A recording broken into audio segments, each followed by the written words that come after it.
Super. Welcome to பிரியாவின் வளதி தொட்ட சமையல். இன்றைக்கி ஒரு செட்டிநாடு ட்ரெடிஷ்னல் ஸ்வீட்டான நம்ம இது முக்கார ரெசிபி தான் பார்க்க போகிறோம். ஸ்வீட் ரெசிபி ரொம்ப ரொம்ப டேஸ்ட்டாக சூப்பராக இருக்கும். இது நம்ம வந்து நார்மலாகவே வீட்டில் எப்போதுமே செஞ்சு கொடுக்கலாம். குழந்தைங்களுக்கு நம்ம செஞ்சு கொடுத்தோம்னா குழந்தைங்கள்லேருந்து பெரியவங்க வரையுமே எல்லாருமே செஞ்சு சாப்பிடலாம். ரொம்ப ஹெல்த்தியான ஸ்வீட்டும் கூட. இது உங்களுக்கு வந்து பண்டிகை காலங்களில் நம்ம செய்யலாம். அதுக்கப்புறம் கோயில் பிரசாதமாக கூட நம்ம செஞ்சு கொடுக்கலாம். அதுக்கப்புறம் நம்ம வீட்டில் பிரசாதமாக கூட நம்ம சாமிக்கு எதுவும் செய்யணும்னா நம்ம செஞ்சு இந்த ஸ்வீட்டை வந்து செய்யலாம். இது அல்வா மாதிரி வாயில் வச்ச உடனே அப்படியே நமக்கு கரைஞ்சி போகிறதே தெரியாது. ரொம்ப ரொம்ப டேஸ்ட்டாக சூப்பராக இருக்கும். இப்போ அந்த உட்கார ஸ்வீட் ரெசிபி எப்படி செய்கிறதுன்னு சொல்லி பார்க்குறதுக்கு வாங்க வீடியோக்குள்ளே போகலாம். இப்போ உட்கார ஸ்வீட் நம்ம செய்கிறதுக்கு வந்து ஒரு டம்ளர், அதாவது நான் டம்ளருக்கு தான் எல்லா அளவுமே எடுத்துருக்கிறேன். நீங்களும் உங்கள் வீட்டில் வந்து டம்ளரோ கப்போ எது இருக்குதோ அதுக்கே எல்லா அளவையும் எடுத்துக்கோங்க, கரெக்டாக இருக்கும். ஒரு டம்ளர் பாசிப்பருப்பு, அதுக்கு அரை டம்ளர் நெய், அதே அளவு வந்து அரை டம்ளர் வந்து ரவையை எடுத்து வச்சுருக்கேன், ஒயிட் ரவை. அப்புறமா தேங்காய் வந்து அதே அரை டம்ளர் வந்து தேங்காய் எடுத்து வச்சுக்கோங்க. அப்புறமா டம்ளருக்கு வந்து 2 டம்ளர் வந்து வெல்லம் எடுத்து தட்டி வச்சுருக்கிறேன். நல்லா தட்டி எடுத்துக்கோங்க. இனிப்பு அப்படி இந்த அளவு சேர்த்தா தான் ரொம்ப நல்லாயிருக்கும். முந்திரி பருப்பு ஒரு 15 முந்திரி பருப்பு நெய்யில் வறுக்கிறதுக்காக எடுத்து வச்சுருக்கிறேன். அப்புறம் ஏலக்காய் ஒரு 4 ஏலக்காய் தட்டி வச்சுருக்கிறேன். ஃபஸ்ட்டு ஸ்டவ் ஆன் பண்ணிவிட்டு குக்கரில் நம்ம பாசிப்பருப்பை வந்து வறுத்து எடுத்துடலாம். வறுத்துட்டு இதை வாஷ் பண்ணிக்கிடணும். இப்போ இதை குக்கரில் நல்லா உங்களுக்கு எல்லாம் ஒன்று போல் வறுத்து எடுக்கணும். பாசிப்பருப்பு வறுக்கிறது கரிஞ்சிடக்கூடாது. நம்ம நல்லா மீடியம் ஃப்ளேமில் வச்சுக்கிட்டு ஸ்டவ் இல்லாட்டி குறைச்சி வச்சுக்கிட்டு இந்த ஒரு 4 நிமிஷத்துக்கு இல்லாட்டி ஒரு 5 நிமிஷத்துக்கு வறுத்து எடுத்துடலாம். ரொம்ப ஈஸியாக பண்ணிடலாம். எல்லா பொருளும் நம்ம ரெடி பண்ணி வச்சிட்டோம்னா அதுக்கப்புறமா குக்கரில் வேக வச்சு எடுக்கனாலும் எடுக்கலாம். இல்லை நீங்கள் பாத்திரத்தில் கூட தண்ணி வச்சு, இப்போ குக்கரில் வேக வைக்கிறதுனால ஒரு 2.5 கப்பு தண்ணி வைப்பேன். நீங்கள் பாத்திரத்தில் வைக்கிறதா இருந்தால் நீங்கள் அதே அளவு தண்ணி வச்சு உங்களுக்கு வந்து பார்த்து நீங்கள் வேக வச்சு எடுத்துக்கோங்க. வேகிறது வந்து 1-2மா கொஞ்சம் பருப்பு இருக்கணும். ரொம்ப குழஞ்சி வந்துடக்கூடாது. அதுதான் இதில் முக்கியமானது. ரொம்ப ரொம்ப டேஸ்ட்டாக சூப்பராக இருக்கும். நீங்கள் ஒரு தடவை செஞ்சிங்கன்னா திருப்பி கண்டிப்பாக செஞ்சுக்கிட்டே இருப்பீங்க. இதை கண்டிப்பாக கிட்ஸும் வந்து லைக் பண்ணுவாங்க. வாயில் வச்ச உடனே அப்படியே அல்வா சாப்பிட்ட மாதிரி நமக்கு அந்த அல்வாவுடைய டேஸ்ட் மாதிரியே இதுவுமே இருக்கும். ரொம்ப ரொம்ப நல்லாயிருக்கும். நான் இதை பல தடவை செஞ்சுருக்கேன். என்னுடைய கிட்ஸுக்கெலாம் ரொம்ப பிடிக்கும், எனக்கும் கூட ரொம்ப பிடிக்கும். நீங்கள் கண்டிப்பாக ட்ரை பண்ணி பாருங்கள். ட்ரை பண்ணி பார்த்தீங்கன்னா நீங்கள் அடிக்கடி வீட்டில் செய்யாமலே இருக்க மாட்டீங்க. வெல்லம் வந்து உங்களுக்கு நான் 2 கப்பு எடுத்துருக்கிறேன். அது வந்து ரொம்ப வந்து கரெக்டாக இருக்கும். நீங்கள் வேணும்னா கூட கொஞ்சம் கூட நீங்கள் வந்து 2.5 இல்லாட்டி 3 கப்பு கூட சேர்த்துக்கலாம். நெய் நான் அரை டம்ளர் எடுத்துருக்கிறேன் நான். நீங்கள் உங்களுக்கு வேணும்னா 3/4 டம்ளர் கூட எடுத்துக்கலாம். இல்லை அதில் கூட நீங்கள் ஆயில் கூட நீங்கள் வந்து சேர்த்துக்கலாம். அதாவது நெய்யை வறுத்து எடுக்கும்போது நம்ம முந்திரி பருப்பு ரவையெல்லாம் வறுக்கிறதுக்கு முன்னாடி ஒரு 2 டேபிள் ஸ்பூன் நெய் சேர்ப்போம். அப்போ அந்த டைமில் 2 டேபிள் ஸ்பூன் நெய் சேர்க்கும்போது கூட வந்து 2 டேபிள் ஸ்பூன் ஆயில் கூட நீங்கள் சேர்த்துக்கலாம். அதுவுமே ரொம்ப நல்லாயிருக்கும். அது உங்களுடைய விருப்பம் தான். பாதி நெய்யும் பாதி ஆயிலும் கூட நீங்கள் சேர்த்துக்கலாம். ஆனால் வாசனை இல்லாத எண்ணெயாக நீங்கள் சேர்த்துக்கிடணும். தேங்காய் எண்ணெய், கடலை எண்ணெய், நல்லெண்ணெய் இந்த மாதிரி எதுவுமே சேர்க்காதீங்க. அது வந்து உங்களுக்கு அந்த வாசனை அதை விட இதுதான் ரொம்ப நல்லாயிருக்கும். மேக்ஸிமம் நெய்யே சேர்க்குறதுக்கு பாருங்கள். அப்படியே வறுத்து எடுத்துகிட்டு குக்கரில் தான் நான் பண்ண போகிறேன். அது ஒரு வெயிட் வந்த பிறகு ஒரு 5 நிமிஷம் போட்டு இறக்குனா சூப்பராக வெந்து வந்துடும். நமக்கு டைம் கொஞ்சம் சேவ் ஆகும். அதுக்காக குக்கரில் பண்ணுறேன் நான். இப்போ நல்லா வறுபட்டுருச்சு. இப்போ ஒரு 4 நிமிஷம் ஆயிருக்கு. இப்போ நீங்கள் வைக்கிற தீயினுடைய அளவை பொறுத்து ஒவ்வொருத்தருக்கும் இது வந்து வேறுபடலாம் வறுக்கிறதுல. இப்போ இதை நம்ம வாஷ் பண்ணிட்டு வந்துட்டு அதுக்கப்புறமா குக்கரில் எப்படி வைக்கிறதுன்னு சொல்லி நம்ம பார்க்கலாம். இப்போ நம்ம இப்போ பாசிப்பருப்பை வந்து வாஷ் பண்ணிட்டு வந்தாச்சு. இப்போ ஸ்டவ்வை ஆன் பண்ணிவிட்டு இப்போ 2.5 டம்ளர் வந்து தண்ணி நம்ம சேர்த்துக்கலாம். ஏன்னா நம்ம டம்ளருக்கு தான் பாசிப்பருப்பு எடுத்தோம். அதுக்கு 2 டம்ளர் நம்ம தண்ணி வந்து கரெக்டாக இருக்கும். இப்போ 2 டம்ளர் ஊற்றிருக்கிறேன். இப்போ ஒரு அரை டம்ளர் ஊற்றிக்கலாம்.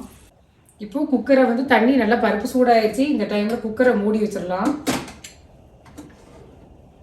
இது வந்து ஸ்டீம் வந்ததுக்கு அப்புறமா ஒரு 4-5 நிமிஷத்துக்கு நம்ம போட்டு எடுத்துடலாம். இப்போது ஸ்டவ் ஆன் பண்ணி ஒரு பாத்திரத்தை வச்சுட்டு அதுக்கப்புறமா வெள்ளத்தை நம்ம அளந்து வச்சுருக்கிற 2 டம்ளர் வெள்ளத்தை வந்து இதில் சேர்த்துட்டு அரை டம்ளர் தண்ணியை நம்ம அப்படியே சேர்த்துடணும். இது நல்லா கரைஞ்சி வந்தால் போதும், பாகுபதம் எதுவும் தேவையில்லை. ஸ்டவ்வை வந்து ஒரு மீடியம் ஃப்ளேமில் வச்சுட்டு அப்படியே ஒரு தடவை நல்லா மிக்ஸ் பண்ணி விட்டுக்கோங்க. கரைஞ்சி இது கொதிச்சு வந்தால் போதும். இப்போ இது நல்லா கரைஞ்சி வரட்டும். இப்போ வெல்லம் கரைஞ்சி வந்துருச்சு. இப்போ நம்ம ஸ்டவ்வில் இருந்து மாற்றிடலாம். இப்போ ஒரு 5 மினிட்ஸுக்கு குக்கரில் வச்சு எடுத்தாச்சு. இப்போ நான் ஸ்டவ்வை ஆஃப் பண்ணிவிட்டு அதுக்கப்புறமா இதை வந்து ஆறுனதுக்கப்புறமா இது எப்படி வெந்திருக்குங்கிறத உங்களுக்கு காட்டுறேன்.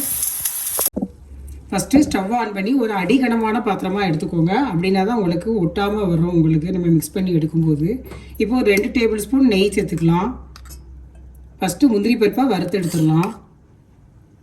இந்த டைமில் 2 டேபிள் ஸ்பூன் நெய் நீங்கள் சேர்த்துட்டு, இல்லாட்டி 2 டேபிள் ஸ்பூன் நெய்க்கு பதிலாக நீங்கள் ஆயில் கூட நீங்கள் சேர்த்துக்கலாம். அது உங்களுடைய விருப்பம் தான். இப்போ அது மெல்ட் ஆகி வரட்டும். இப்போ நெய் உருகி வந்துருச்சு. இப்போ நம்ம எடுத்து வச்சுருக்கிற முந்திரி பருப்பை நல்லா வறுத்து எடுத்துடலாம். முந்திரி பருப்பு உங்களுக்கு பொன்னிறமாக வந்தால் போதும். முந்திரி பருப்புலாம் நம்ம விருப்பம் தான், எவ்வளோ வேணுமோ நம்ம சேர்த்துக்கலாம். அதே மாதிரி ஒரு 4 ஏலக்காய் வந்து உரலில் வந்து நான் இடித்து எடுத்து வச்சுருக்கிறேன். நீங்களும் இடித்து சேர்த்துக்கோங்க. இப்போ முந்திரி பருப்பு வறுபட்டுருச்சு. இப்போ நம்ம வேறு ஒரு பாத்திரத்தில் மாற்றி எடுத்துடலாம்.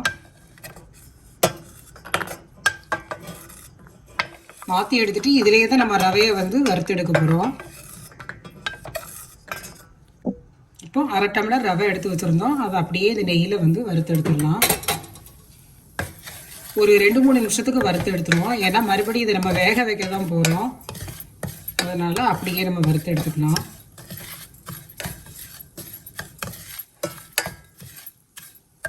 இப்போ கூட கொஞ்சம் 1 டேபிள் ஸ்பூன் நெய் விட்டுக்கலாம்.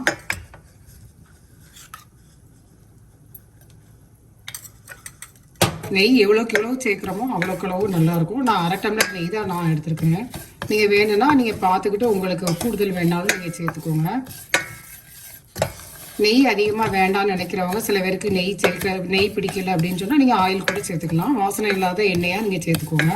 ஸ்டவ்வை மிதமான தீயில வச்சு வறுத்து எடுத்துக்கலாம். ஆனால் கரிஞ்சிடக்கூடாது, அதை மட்டும் பார்த்துக்கோங்க. இப்போ ரவை ஒரு 2 நிமிஷத்துக்கு வறுத்து எடுத்தாச்சு. இப்போ 1/2 கப்பு அதே மாதிரி தேங்காய் எடுத்து வச்சுருக்கதையும் வறுத்து எடுத்துடலாம். தேங்காயும் நீங்கள் வந்து இந்த அளவு சேர்த்திங்கன்னா ரொம்ப டேஸ்ட்டாக சூப்பராக இருக்கும். அது நம்ம சாப்பிடும்போது அது கடிப்படும், ரொம்ப டேஸ்டியாக இருக்கும். இது ஒரு நிமிஷத்துக்கு நம்ம வறுத்து எடுத்துடலாம். இப்போ பருப்பு வந்து இந்த மாதிரி நல்லா வெந்திருக்கணும். லைட்டாக இப்படி மசிச்சு விட்டுக்கோங்க. இப்போ பார்த்தீங்கன்னாலே உங்களுக்கு தெரியும் நம்ம வச்ச தண்ணி எல்லாமே கரெக்டாக இருக்குது. ரொம்ப போட்டு மசிக்க வேண்டாம். லைட்டாக வந்து அப்படியே மிக்ஸ் பண்ணி விட்டுட்டு பருப்பு கூட பார்த்தீங்கன்னா 1-2 அதில் வந்து தெரியுது பார்த்தீங்களா, இந்த மாதிரி தெரியணும். அது உங்களுக்கு கடிபிடும் போது ரொம்ப நல்லா இருக்கும். இப்போ ரவை தேங்காய் எல்லாமே நம்ம நெய்யில் வந்து வறுத்து எடுத்தாச்சு. இப்போ பாசிப்பருப்பை வந்து வேக வச்சதை அப்படியே அதில் வந்து ஆட் பண்ணிக்கலாம். ஸ்டவ்வை வந்து நல்லா குறைச்சி வச்சுக்கோங்க. குறைச்சி வச்சுட்டு அப்படியே சேர்க்கணும். இல்லைன்னா மேலே தெரிக்கும். இல்லைன்னா நீங்கள் கூட ஸ்டவ்வை ஆஃப் பண்ணிட்டு கூட நீங்கள் சேர்த்துக்கலாம். நான் ஸ்டவ்வை ஆஃப் பண்ணதை நான் குறைச்சி வச்சுருக்கேன்.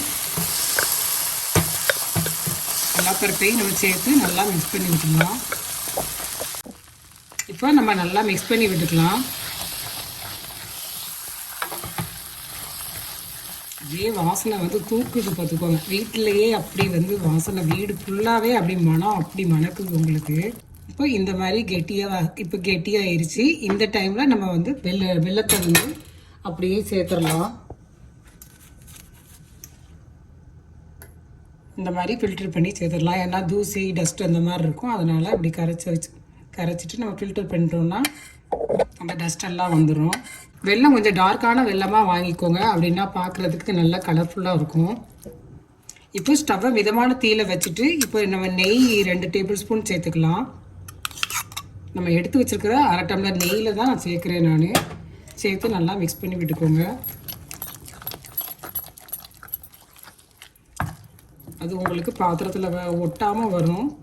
அந்த மாதிரி நல்லா மிக்ஸ் பண்ணி விட்டுக்கோங்க.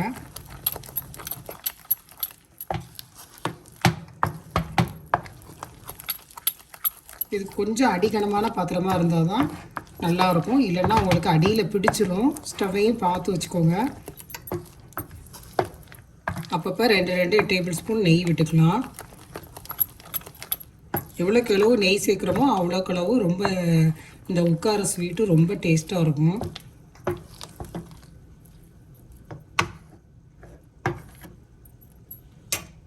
இப்போ மறுபடியும் 2 டேபிள் ஸ்பூன் நெய் சேர்த்துக்கலாம்.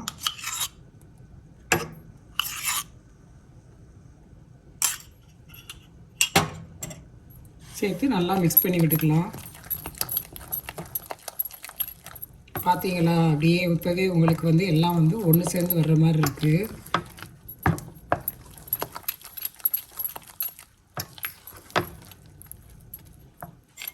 மாதிரி நல்லா மிக்ஸ் பண்ணி விட்டுக்கோங்க.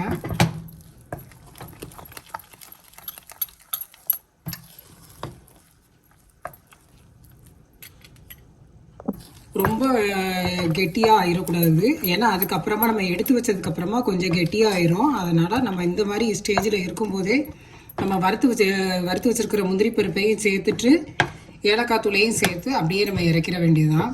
நம்ம இடித்து வச்சுருக்கிற ஏலக்காயை சேர்த்துக்கலாம். சேர்த்துட்டு கூடவே வறுத்து வச்சுருக்கிற முந்திரி பருப்பையும் அப்படியே சேர்த்துடலாம். மீதி இருக்கிற 2 டேபிள் ஸ்பூன் நெய்யையும் சேர்த்துட்டு ஒரு தடவை நல்லா மிக்ஸ் பண்ணி விட்டுக்கோங்க. நான்ஸ்டிக்கில் வந்து நல்லா உங்களுக்கு அந்த மாதிரி நம்ம மிக்ஸ் பண்ணும்போதே உங்களுக்கு அப்படியே பாத்திரத்தில் ஒட்டாமல் வர்றது தெரியும். இப்போ இந்த பாத்திரத்துலனா இப்படி நம்ம பார்க்கும்போது இந்த மாதிரி செய்கிறோம்ல, இந்த மாதிரி வரும். இந்த மாதிரி நம்ம செய்யும்போது அப்படி சுற்றுதில்ல, இந்த மாதிரி இருந்தாலே போதும். அவ்வளோதான். இப்போ இந்த ஸ்டேஜ் கரெக்டான ஸ்டேஜ். இப்போ உங்களுக்கு ஆறுனதுக்கு அப்புறமா எடுத்தீங்கன்னா ரொம்ப சூப்பராக அருமையாக இருக்கும். அப்படியே வாயில் வச்ச உடனே நமக்கு அல்வா மாதிரி அப்படியே உள்ளே போகிறதே நமக்கு தெரியாது. அவ்வளோ அருமையாக இருக்கும். இப்போ சைட்லேயும் பார்த்தீங்கன்னா அந்த நெய்யெல்லாம் பிரிஞ்சு வந்துருச்சு. இப்போ நம்ம ஸ்டவ்வை ஆஃப் பண்ணிடலாம். இப்போ இது அப்படியே நம்ம எடுத்தோம்னா இங்கே பாருங்கள் எவ்வளோ அழகாக விழுதுன்னு பாருங்கள். Wow, super. இப்போ இன்னொரு கரண்டியும் நான் எடுத்து அப்படியே உங்களுக்கு போடுறேன் பாருங்கள். இந்த பிளேட்டில் வச்சு காட்டுறேன். அழகாக அப்படியே சூப்பராக விழுது. நம்ம சேர்த்துருக்கிற நெய் ரொம்ப கரெக்டாக இருக்குது. நான் 3/4 கப்பு அளவு நான் நெய் சேர்த்துருக்குறேன். நீங்கள் 1 கப்பு கூட சேர்த்துக்கலாம். குழந்தைகளுக்கு கொடுக்குறதா இருந்தால் பார்த்துக்கிட்டு சேர்த்துக்கோங்க. எனக்கு இது கரெக்டாக இருந்தது. இந்த பக்குவம் நம்ம கரெக்டாக சேர்த்துருந்தோம்னா இந்த மாதிரி நம்ம கரண்டிட்டு ஆறுனதுக்கப்புறமா எடுத்து போட்டோம்னா இந்த மாதிரி அழகாக பிளேட்டில் விழும். இப்போ சூப்பரான உட்கார ஸ்வீட் ரெடி ஆயிடுச்சு. ரொம்ப ரொம்ப டேஸ்ட்டாக சூப்பராக இருக்குது. நீங்கள் வெல்லம் வேணும்னா கூடுதலாக சேர்த்துக்கோங்க. இந்த வெல்லம் கரெக்டாக இருக்குது. இனிப்பு ரொம்ப ரொம்ப நல்லா இருக்குது. நான் டேஸ்ட் பண்ணி பார்த்தேன். இப்போ உங்களுக்கு நான் டேஸ்ட் பண்ணி காட்டுறேன். நான் அப்படியே எடுத்து போடும்போதே அப்படியே அல்வா மாதிரி அழகாக வந்து விழுது. நெய் வேணாலும் நீங்கள் கூடுதலாக சேர்த்துக்கோங்க. கிட்ஸுக்கு கொடுக்கறதா இருந்தால் கூடுதலாக நெய் சேர்த்து கொடுக்கறத பற்றி ஒன்றும் தப்பு இல்லை. நம்ம பெரியவங்களுக்கு வேணால் நம்ம இந்த அளவு நெய் சேர்த்துக்கலாம். ரொம்ப சரியாக இருக்குது. இப்போ நம்ம டேஸ்ட் பார்க்கலாம்.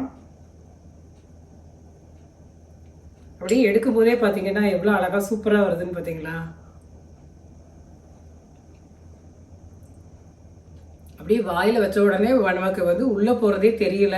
சேர்த்துருக்கிற இனிப்பு, தேங்காய், அந்த பருப்பு கூட கொஞ்சம் 1-2 இருக்கிறது கடிப்படுது. எனக்கு நல்லாவே தெரியுது. ரொம்ப டேஸ்ட்டாக சூப்பராக இருக்குது. ரொம்ப இனிப்பு எல்லாமே சரியாகவும் இருக்குது. நீங்கள் இந்த வீடியோ பிடிச்சிருந்ததுன்னா மறக்காமல் ட்ரை பண்ணியும் பாருங்கள். இந்த வீடியோ உங்களுக்கு பிடிச்சிருந்ததுன்னா லைக் பண்ணுங்கள், சப்ஸ்கிரைப் பண்ணுங்கள். நன்றி. உங்கள் இல்லங்களில் சமையல் மனம் வளரட்டும்.